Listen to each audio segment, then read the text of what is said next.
This video was sponsored by Skillshare. I have a link for you to try them out for free, so hang out until the end. Hey, happy Friday. This week, Indian smartphone maker Micromax teased a really weird smartphone. OnePlus officially decided that they don't want to be a flagship killer anymore, and the United States government decided that maybe Huawei smartphones aren't a national security threat after all. We also have a weekly tech knowledge quiz, but this week we made a special episode where it's all about retro tech to change things up a little. So test your retro tech knowledge at the link in the description, and welcome to the Friday checkout.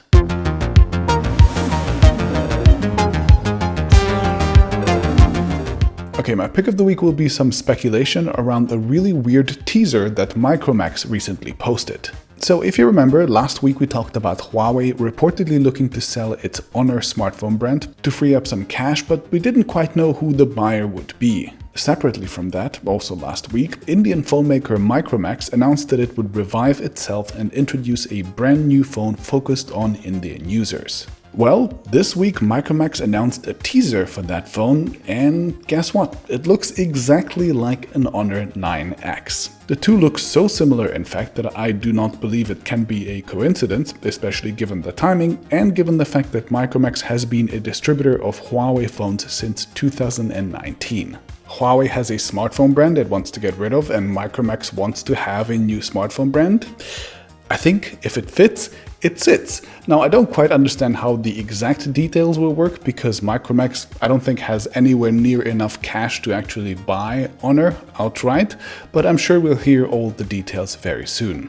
Of course, if true, this would be insanely disingenuous, as Micromax's whole messaging around the relaunch was that Chinese phone brands are evil, Micromax is an Indian and patriotic and non-Chinese brand, and poor nationalism. So if their first phone ends up being just a rebranded Chinese phone with a Micromax logo on it, that would be rather weird. Now, selling rebranded Chinese phones is of course exactly what Micromax has done all its time before it basically almost went bankrupt, and their founder is doing the exact same thing with rebranded Chinese e-bikes as well, so it's weird that he claims to be a sort of anti-China hero all of a sudden, but whatever. I'm actually genuinely interested in what people think about the revival of Micromax, so I have created a poll for it that you can find on Twitter. It is linked down in the description. Go there and cast your vote. Okay, my win of the week will be OnePlus announcing the mid-range Nord N10 for €329 and the budget Nord N100 for €179, both of which are coming to Europe and North America. The N10 is spec'd just a tad under the regular Nord with a 90Hz LCD instead of an OLED screen and a slightly slower chip, while the N100 is a proper budget phone with an HD screen and a Snapdragon 460.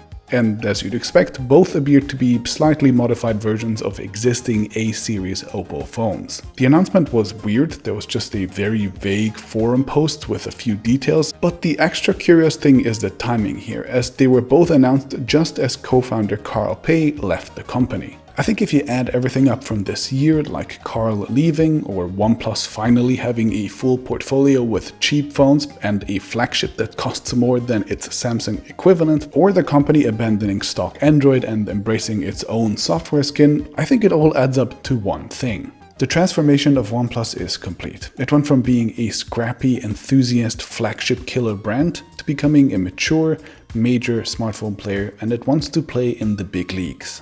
It's a little sad seeing OnePlus lose its originality, I guess, but the phones themselves actually look decent, and seeing how successful the original Nord seems to be, I guess they will sell well too. And my fail of this week will be the United States government deciding not to kill Huawei's smartphone business after all, because guess what, maybe they're not a national security concern after all.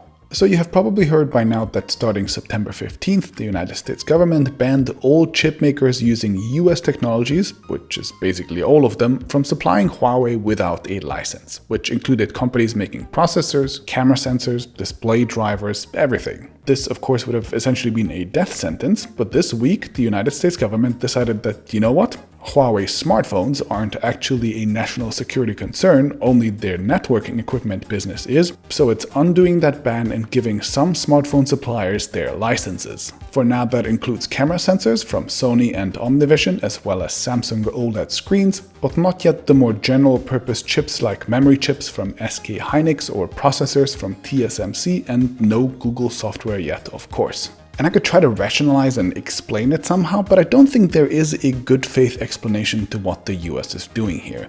Like, either the smartphone business itself is a national security concern, in which case none of these suppliers should be allowed to supply it, or it is not, and all of these bans are basically extortion.